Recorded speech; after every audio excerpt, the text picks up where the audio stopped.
all about educating young players but also parents on nutrition and those kind of things as a young kind of kid growing up, and that will ultimately improve the game of Irish rugby. I've been involved in the game at every level, obviously as a player at underage and senior international level and all that. But I've also been involved as a teacher and as a coach.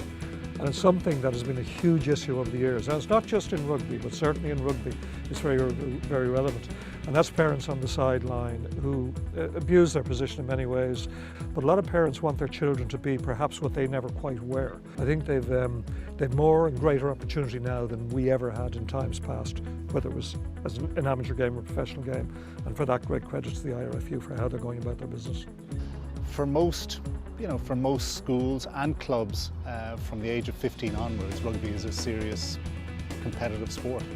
And I think parents need to understand all the elements of that: diet, fatigue, injury, skill set, the pressures that come with it. And I think having a conference that allows parents and children to fully understand everything that goes with schools rugby, which is not really deemed to be professional yet, but everything that goes with that, I think having a conference is an excellent idea, and I think parents and children alike will take a lot out of it. Managed to get into Leinster Seniors setup this year, so that's kind of where I am now. Picked it up then UL, and things kind of progressed. Played club rugby for UL Bows and then went to Leinster and then on to Ireland, and 11 years later and Grand Slam and beat New Zealand coming fourth in the World Cup. I think that if you really want something, it becomes the thing you think about when you drift off, and you're mostly whatever you're doing when you're drifting off, you're thinking about whatever. If you revert back to that goal and you revert back to what you want, and there's a group of your peers around you that are on the same wavelength, I don't think there's much that can stop you. So I think the great thing about schools rugby, I think anyone who's been through it, you know, the reason why people speak so fondly about it is because the lessons they learn it's actually when you've gone through it, and whether you're successful or unsuccessful, I don't think that really matters with schools rugby. It's, you know, as the boys spoke about it there, it was, you know, the good times, the bad times, and the good times necessarily aren't Cup Day and a piece of metal. And I mean, a piece of metal, you can go out and buy a medal if you really want one, but it's the memories that all the guys have from their individual schools and the journeys they went on. And you know, it is a growing up process to deal with, you know, adversity and failure and being dropped and thinking you're better than you are and being brought down to earth again. And it's a fantastic jersey, and the exact same thing happens at club rugby. No, definitely you have to experiment with other sports.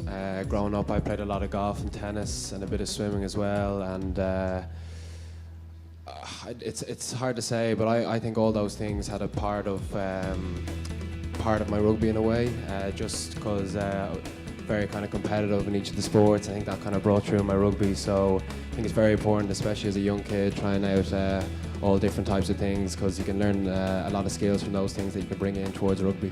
I had a couple of injuries, as I mentioned, in school, but yeah, so like those points I kind of targeted. I was more rehabbing injuries and stuff like that back then, and that's when I found a bit of a hobby in like going to the gym and all that, and like diet, nutrition, like so yeah, like it started off as a hobby, but now like it's kind of just day to day kind of try to be strict enough in my diet and keep ticking away with the rugby, like the weights for the rugby and all that. So Nothing beats running out onto the field when you're nervous all morning when you wake up, and then even in preparation you're going over all your roles and certain moves and what's expected of you in the opposition, and you know what I mean, you really do have butterflies in your stomach. And then walking through the tunnel, it's probably at its worst, but then the moment you step out onto the pitch, like Ross said, and you hear the crowd, and you're there with the 23 teammates, that, you know what I mean, it just all kind of disappears and you just get excited. Yeah, so nothing beats that feeling. If you'd have told me 3 years ago that 614 people, players, parents and coaches from all over this country were going to come to the Aviva to listen to Ireland's rugby experts under the Rugby Generation X brand, I would not have believed you. It's been absolutely fantastic. The feedback from parents, but most importantly, the feedback from young players who seem to have soaked up the information that they were given today was really, really rewarding. And I think it goes to show us all that the information that we all need to get better, no matter what part of life we're in. The biggest message for people today, ask any of the people who are actually there, the biggest message was about people and about the person. It wasn't about the player, it wasn't about excellence. Yes, it was a little bit about empowerment, but it was all about people being better people. It was fantastic to hear Joe Schmidt, and what a reception he got, to hear Joe Schmidt talk about values. And straight up after that, you have somebody like Jerry Hussey, who's just back from Rio, sports excellent in Ireland, the success he's had in boxers, and again he talked about values.